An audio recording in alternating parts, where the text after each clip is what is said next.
حضرت داؤد طائی اور امام جعفر صادق کے درمیان ایک دن بحث ہو گئی۔ امام جعفر صادق فرمانے لگے یہ محبت کا ان کا رشتہ تھا آپس میں۔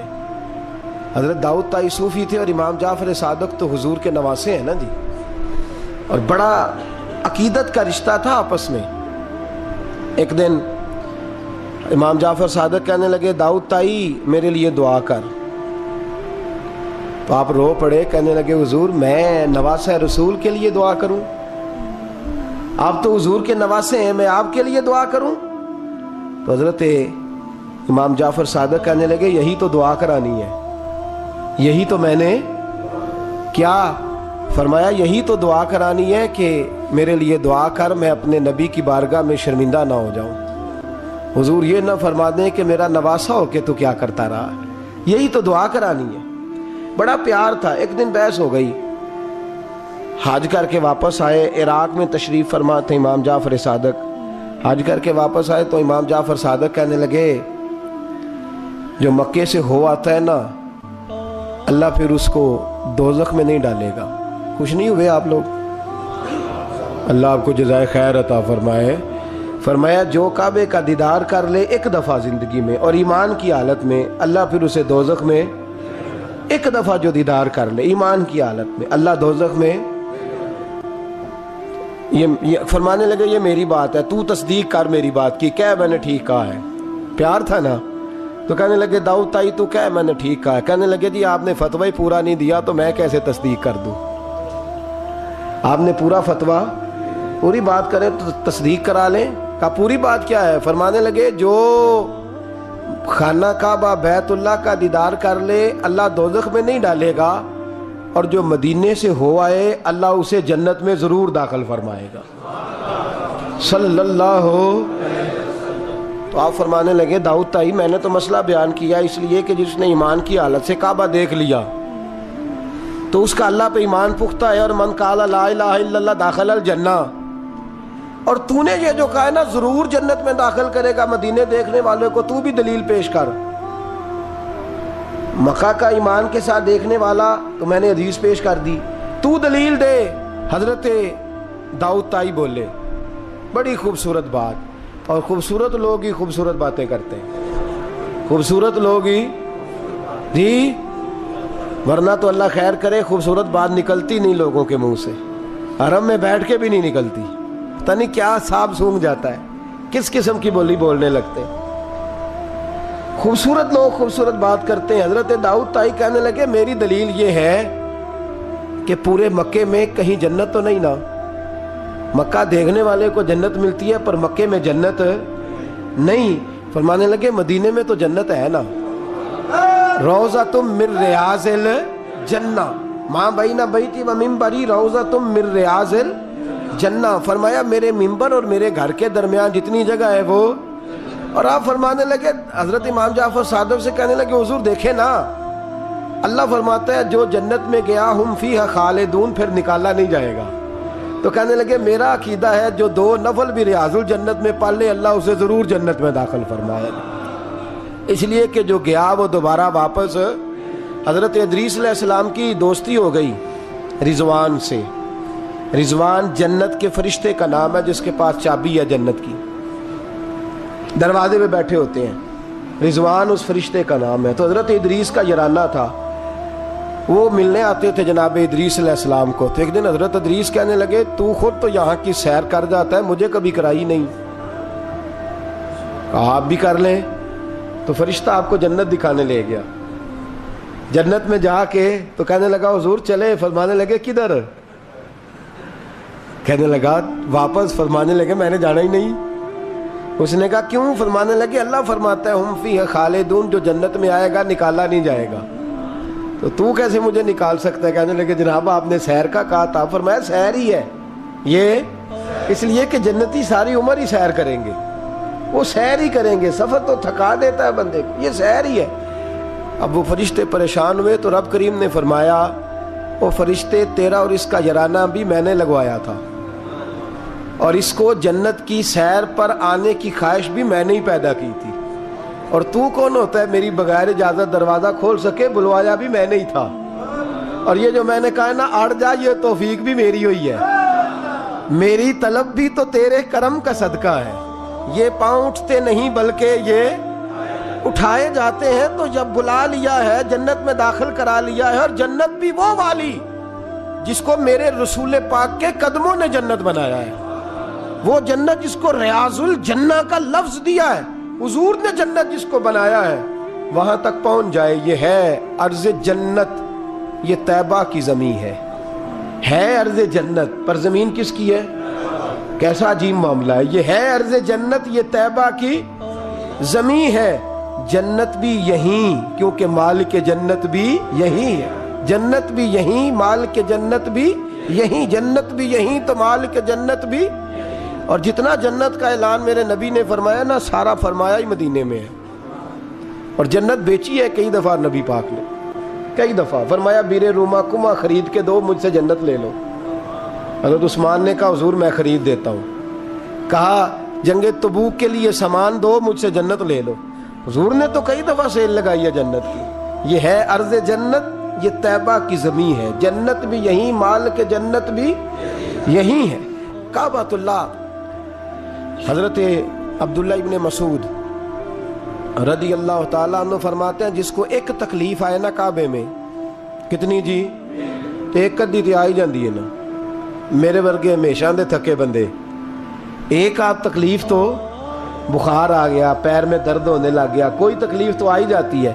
فرماتے ہیں ایک تکلیف اگر تجھے حرم مکہ میں آئی نا، ایک، تو اللہ تیرے 80,000 سال کے گناہ معاف فرما دے۔ کنے 80 100 نہیں، میں نے سوچ سمجھ کے جملہ کہا ہے، 80 ایک تکلیف اگر تجھے کہاں ہو لینا یار، کتنی؟ ایک، گناہ کتنے معاف؟ یہ کس نے کہا ہے؟ حضرت عبداللہ ابن مسعود نے۔ وعدہ کس کا ہے؟ اللہ کا۔ وعدہ کس کا ہے؟ اگر مدینے چلے جائیں تو میرے نبی پاک صلی اللہ علیہ وسلم کو پتا تھا لوگ میرے غلاموں کو دھکے بھی ماریں گے، مجنون اور پاگل بھی کہیں گے، ان کو بری نظروں سے بھی دیکھیں گے، کہیں گے یہ تو ہے ہی پاگل، بڑا کچھ ہوگا۔ واہ محبوب تیرے انداز میزبانی پہ قربان جائیں، کیسا بندوبست فرمایا، کیا انداز اختیار فرمایا۔ فرمایا تم میں سے جو کوئی مدینے آیا وہ میرا مہمان ہے۔ کوئی مدینے مکے میں ایک تکلیف پہنچی تو 80,000 سال کے، اور یہاں مدینے میں واہ کیا جود و کرم ہے شاہ بطحہ تیرا۔ واہ دیکھیں اعلیٰ حضرت لفظ کیا کہتے ہیں، واہ کیا جود و کرم ہے شاہ بطحہ تیرا، نہیں سنتا ہی نہیں دیکھیں ترکیب اعلیٰ حضرت کی، ایسے جملے درد ہو تو نکل، نہیں سنتا ہی نہیں مانگنے والا تیرا، اور کہتے ہیں تیرے قدموں میں رہوں غیر کی ٹھوکر پہ نہ ڈال، جھڑکیاں کھاؤں کہاں چھوڑ کے صدقہ تیرا، اور تیرے قدموں میں جو ہے غیر کا منہ کیا دیکھے، پھر کون نظروں پہ چڑھے دیکھ کے طلبہ تیرا، دیکھ کے جلوہ نہیں۔ اعلیٰ حضرت کا انداز کوئی اعلیٰ مزاج لوگ ہی سمجھتے، جلوہ نہیں جی، کہتے ہیں جس نے میرے مصطفیٰ کے قدم کا تلوہ دیکھ لیا اس کی نظر پہ کوئی نہیں چڑھتا، تو جس نے جلوہ دیکھ لیا صلی اللہ کون نظروں پہ چڑھے دیکھ کے تلوہ تیرا، قدم دیکھ لے تو نظر پہ کوئی نہیں چڑھتا، تو جو سیدنا صدیق اکبر کی طرح مولا علی کی طرح جلوہ ہی دیکھ لے۔ اب میری نگاہوں میں جچتا نہیں کوئی، جیسے میرے محبوب ہیں ایسے میرے رسول کریم صلی اللہ علیہ وسلم نے فرمایا جو حرم مدینہ میں آئے اور اسے کوئی تکلیف پہنچے، اس پر کوئی آزمائش آئے، اسے پریشان کیا جائے، اسے یہاں کوئی دکھ پہنچے، تو میرے حبیب نے فرمایا وہ میرا مہمان ہے، وہ صبر کرے۔ یا رسول اللہ کیا ملے گا؟ فرمایا تم مدینے کی تکلیفوں پہ صبر کرنا، میں قیامت کے دن اللہ کی بارگاہ میں تمہاری سفارش کروں گا، میں رب کی بارگاہ میں تمہاری سفارش کروں گا۔ مکہ مکرمہ میں تکلیف پہنچی تو گناہ معاف ہے، اور یہاں تکلیف پہنچی تو حضور کی سفارش۔ اور پھر دیکھیے نیکی کا انداز دیکھیے،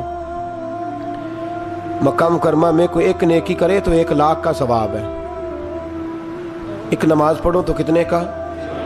ہم نے کبھی سوچا بھی نہیں ہوگا کہ 1,00,000 نفل پڑھیں گے۔ ایک طواف کرو تو کتنے طواف کا ثواب؟ ایک بار ایک دفعہ سبحان اللہ پڑھو تو کتنی کا ثواب ہوا؟ 1,00,000 کا ثواب. اور اگر کوئی حج کرنے جائے تو ثواب ڈبل ہو جاتا ہے. اور اگر کوئی رمضان شریف کے مہینے میں جائے تو 1,00,000 کو 70,000 سے ضرب دینی پڑ جاتی ہے. 1,00,000 کو اگر رمضان شریف میں جائے تو یہاں آپ کیلکولیٹر نہ نکال لیجئے گا، اگلی تقریر نہ رہ جائے. 70 کو 1,00,000 سے ضرب دینی پڑتی ہے. یہ نیکیاں ہیں جو اللہ پاک حرم مکہ میں جانے والے کو عطا فرماتا ہے. میری سمجھ میں صرف اتنی بات آتی ہے کہ وہ جو امتیں کرتی رہی ہیں نا، ہزار سال عبادت، ہزار سال انہوں نے عبادت کی ہے، تو امت مسلمہ کو اللہ نے درجہ تو اونچا ہی دینا ہے نا. کنتم خیر امت جو درجہ چونکہ اونچا دینا ہے تو اللہ پاک نے یہ بہانے بنا دیے ہیں. شب قدر ہے، شب برات ہے، یہ اللہ پاک نے بہانے بنا دیے ہیں. مالک کریم نے یہ بہانے بنائے ہیں. فرمایا تم بھی شب برات میں، شب قدر میں مسجد آ جاؤ، یا اللہ تمہیں موقع دے تو حرم مکہ اور مدینہ آ جاؤ، میں تمہاری ایک ایک نیکی پر اتنا زیادہ ثواب دوں گا کہ تم پچھلی امتوں سے آگے نکل جاؤ گے.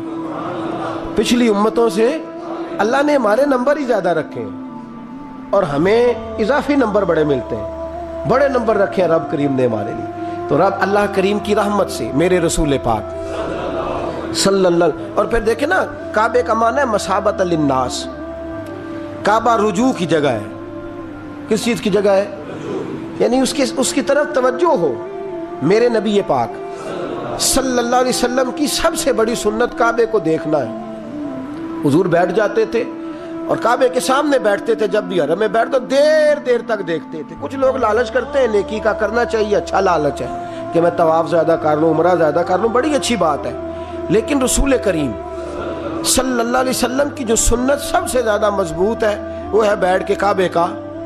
اور حضور نے فرمایا تو دیدار ہی کرتا رہا، اللہ تجھ پر 20 رحمتوں کا نزول فرما دے گا. کعبہ معظمہ کا دیدار کرنا. کعبہ ہے رجوع کی جگہ. نماز کس طرف منہ کر کے پڑھنی چاہیے جی؟ اجی کدھر منہ کر کے پڑھنے؟ کیڑی سائڈ تے جی؟ مغرب سائڈ پہ. تو جو حرم شریف میں ہو وہ مغرب سائڈ منہ کرے گا، مشرق سائڈ. فَإِنَّمَا تَوَلُّوا فَثَمَّ وَجْهُ اللَّهِ. اللہ فرماتا ہے جدھر مرضی منہ کر لے اللہ کی رحمت ادھر ہی ہے. وَلِلَّهِ الْمَشْرِقُ وَالْمَغْرِبُ. مشرق بھی اللہ کا، مغرب بھی اللہ کا. فَإِنَّمَا تَوَلُّوا فَثَمَّ وَجْهُ اللَّهِ. جدھر بھی منہ کرے گا اللہ ادھر ہی. چاروں جانب دنیا کا رجحان کعبے کی جانب ہے. اور یہ جو ہمارا دل کھنچا چلا جاتا ہے نا کعبے کی جانب، کھنچا چلا جاتا ہے، اس کی وجہ یہ ہے کہ نماز اللہ کی اور منہ طرف. نماز کس کی؟ منہ طرف. تو ساری زندگی کہتے رہے تو پھر طبیعت تو کھنچے گی نا، کعبے کی طرف کھنچے گی. میرے محبوب کریم صلی اللہ علیہ وسلم کے لفظ بڑے حسین ہیں. محبوب کریم صلی اللہ علیہ وسلم نے فرمایا تو حج اور عمرہ کرنے آئے تو یہ نہ سمجھ میں حاجی یا معتمر ہوں. الحاج والمعتمر وفد اللہ. حج عمرہ کرنے والا اللہ کی جماعت ہے. یہ کس کا گروپ ہے؟ یہ کس کا گروہ ہے؟ اللہ. یہ اللہ کا گروہ ہے. اللہ ان کی میزبانی فرماتا ہے، اللہ ان کو انعامات سے نوازتا ہے. رب کریم اپنے گھر بلاتا ہی اس کو ہے جس کو اللہ نے درگزر کرنا ہو، جس کو اللہ نے معاف کرنا ہو، جس کو اللہ نے بخش دینا ہو. بڑے. اور پھر میاں صاحب رحمۃ اللہ علیہ کا ایک شعر تھا. میں ذرا پریکٹیکل دیکھتا ہوں چیزوں کو، کوشش کرتا ہوں کہ دیکھا جائے تھوڑا سا. نوجوان نسل ہماری تھوڑی سی کہتی ہے ہمیں عقلی طور پہ بھی سمجھاؤ. تو میں فیلڈ کا آدمی ہوں تو تھوڑا مجھے پالا پڑتا ہے، سوالوں کے جواب دینے ہوتے ہیں، تو میں ہر چیز کو اس کے اصل نقطہ نظر سے دیکھتا ہوں. تو میاں صاحب کا ایک فقرہ تھا، دوسرے والے کی تو سمجھ آتی تھی، پہلے والے کی نہیں آتی تھی. مشہور بڑا تھا، رحمت دا دریا الہی. آتا ہے نا آپ سب کو؟ مینوں نہ سناؤ تو وکری گل ہے، ویسے آتا ہے. رحمت کا دریا الہی تے جے ایک قطرہ. وہ جے ایک قطرے والی تو سمجھ میں بات آتی تھی، لیکن وہ جڑا ہر دم وگدا ہے وہ ظاہری آنکھوں سے نظر، کئی دفعہ ہمیں نظر، صاحب نظر لوگوں کو آتا ہے، باطن میں تو نظر آتا ہے، محسوس ہوتا ہے، لیکن ظاہر نظر یہ کسی نے دیکھنا ہو تو مکے مدینے جا کے نظر آتا ہے. رحمت دا دریا الہی ہر دم، ایک دم نہیں، ہر مدینے کی جس گلی پہ نظر کریں نا آپ ریلا ہی آ رہا ہے. مکے کی جس گلی پہ نظر کریں، وہ یہاں ایک جھوٹ بولتے ہیں ہمارے سیاستدان، کہتے ہیں یہ ٹھاٹھے مارتا سمندر، حالانکہ وہ نہر بھی نہیں ہوتی لوگوں کی. ٹھاٹھے مارتا سمندر، پتہ نہیں کدھر ٹھاٹھے لگ رہی ہے، اللہ ہی جانتا ہے. اور جو بھی شروع کرتا ہے بات یہیں سے حرم شریف جا کے پتہ چلتا ہے ٹھاٹھے مارتا سمندر کس کو کہتے ہیں. رحمت دا دریا الہی ہر دم ہی وگدا تیرا تے جے کہ قطرہ بخشے مینوں کام. فرمایا یہ تو نیکی نہیں کہ منہ مشرق کی جانب کرو یا مغرب کی جانب کرو. تو یا اللہ نیکی کیا ہے؟ فرمایا نیکی وَلَكِنَّ الْبِرَّ مَنْ آمَنَ بِاللَّهِ وَالْيَوْمِ الْآخِرِ. فرمایا نیکی تو یہ ہے کہ اللہ اور آخرت پر ایمان لاؤ. نیکی ایمان کا نام ہے. پھر فرمایا فرشتوں پر، کتابوں پر، نبیوں پر ایمان لاؤ اور اپنا مال خرچ کرو اللہ کی محبت میں، رشتہ داروں پر، یتیموں پر، مسکینوں پر، مسافروں پر، مانگنے والوں پر، غلام آزاد کرانے کے لیے. اور فرمایا نیکی تو یہ ہے کہ نماز قائم کرو، زکوٰۃ ادا کرو، اپنے وعدے پورے کرو جب تم وعدہ کر لیتے ہو، اور جب تمہیں کوئی مصیبت پہنچے اس پر صبر کرو. فرمایا اولئک الذین صدقوا، یہ وہ لوگ ہیں جو نیکی کے دعوے میں سچے ہیں، جو ایمان بھی لائیں، خرچ بھی کریں، مصیبت پر صبر بھی کریں. یہ وہ لوگ ہیں جو ایمان کے دعوے میں سچے ہیں. وَأُولَئِكَ هُمُ الْمُتَّقُونَ، اور یہ وہ لوگ ہیں جو پرہیزگار ہیں اللہ سے. آگے یہ آیت جس میں اللہ نے قصاص کا حکم دیا ہے، بدلہ لینے کا. یہ حکم اسٹیٹ کے لیے ہے، حکمرانوں کے لیے. فرمایا کہ جب کوئی شخص کسی کے ساتھ کوئی ظلم کرے تو پھر اس کا بدلہ لو. تو کس طرح بدلہ لینا ہے؟ فرمایا الحر بالحر والعبد بالعبد والانثى بالانثى، آزاد کے بدلے آزاد، غلام کے بدلے غلام، عورت کے بدلے عورت. ہاں اگر کوئی وارث معاف کر دے تو بات الگ ہے، ورنہ بدلہ لو. اور قرآن مجید نے یہاں ارشاد فرمایا کہ اگر تم بدلہ لوگے تو زندگی ملے گی، تمہیں زندگی ملے گی. اگر حکمران مجرموں کو سزا دیں گے تو باقی لوگوں کی زندگی محفوظ رہے گی، بچے گی. حکم دیا گیا یہاں کہ بدلہ لیا جائے. پھر جب ہم 6 سے 7ویں رکوع کی طرف چلتے ہیں تو اس میں اللہ نے روزے کا حکم دیا، رمضان کی فضیلت بیان کی، اور ارشاد فرمایا گیا کہ جو روزہ نہ رکھ سکے وہ فدیۃ طعام مسکین، جو تو مریض ہو، بیمار ہو، وہ تو اتنے روزے جو ہے وہ اگلے دنوں میں رکھ لے.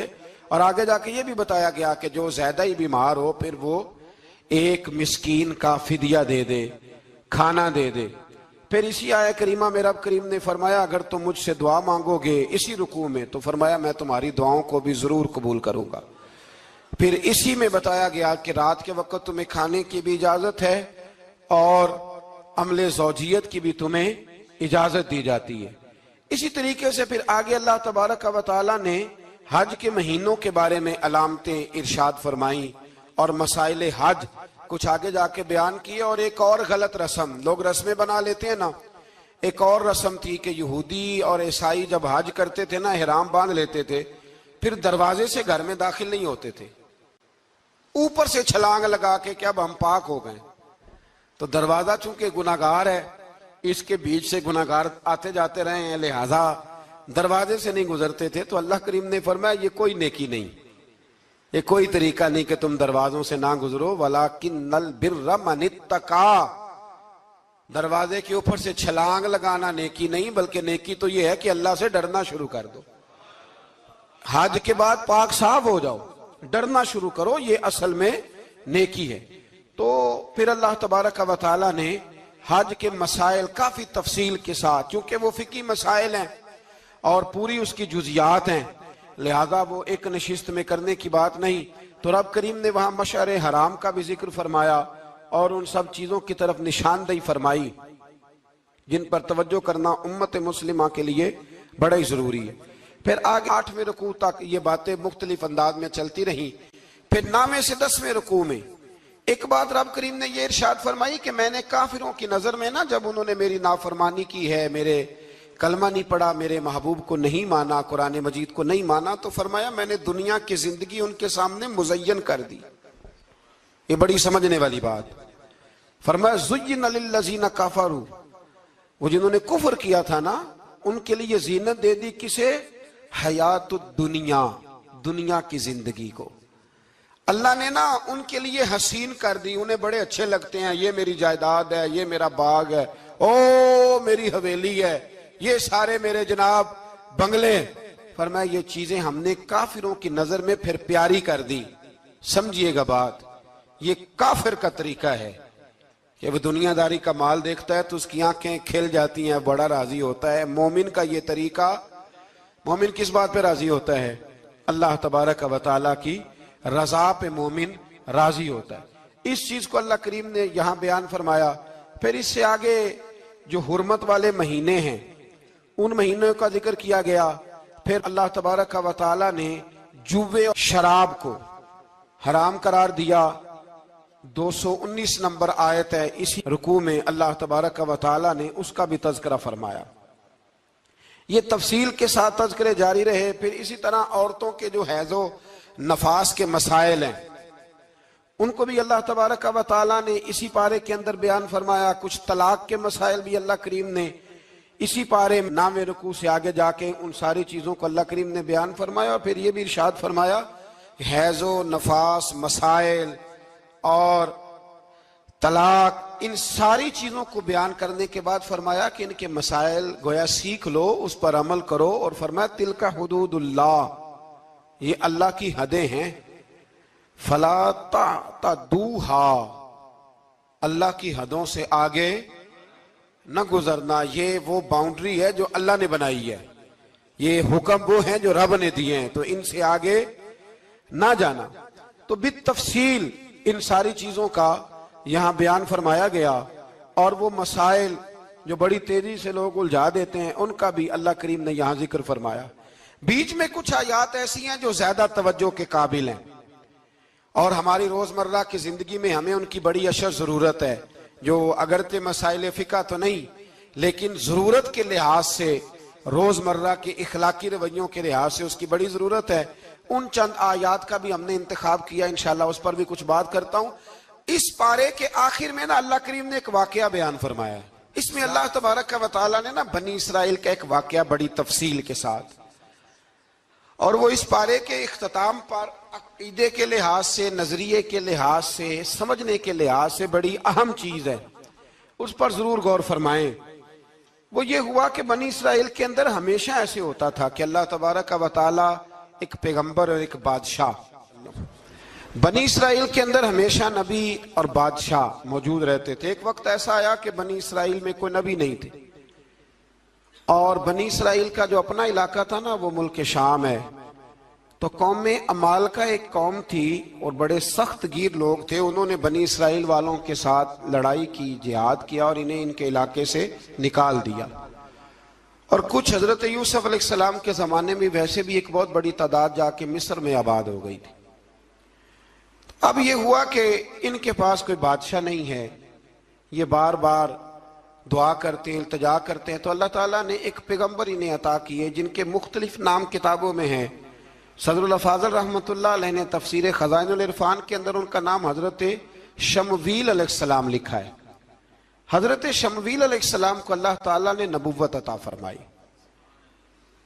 اور جب حضرت شمویل علیہ السلام اللہ کے نبی ہوئے, بنی اسرائیل والوں کو یقین آیا کہ اللہ نے الحمدللہ ہمیں ایک نبی کے جھنڈے تلے جمع کر دیا ہے, تو پھر انہوں نے کہا کہ آپ ہمارے سامنے ایک بادشاہ بھی مقرر کریں تاکہ ہم اس کی سرپرستی میں جہاد کریں. جب انہوں نے یہ بات کی تو اللہ تبارک و تعالیٰ نے حضرت شمویل علیہ السلام کے ذمے لگایا. تو ایک اس زمانے میں اللہ کے نیک بندے تھے جناب طالوت علیہ السلام ان کا نام تھا. تو حضرت شمویل علیہ السلام نے انہیں کہا کہ اللہ کریم نے نا تمہارا بادشاہ طالوت کو بنایا ہے. ان کا نام بھی قرآن مجید نے ذکر فرمایا ہے. تو بنی اسرائیل کے لوگ کہنے لگے یہ تو غریب آدمی ہے, وہ بکریاں چرایا کرتے تھے لیکن علم میں بڑے پختہ تھے, وجود میں بڑے طاقتور تھے.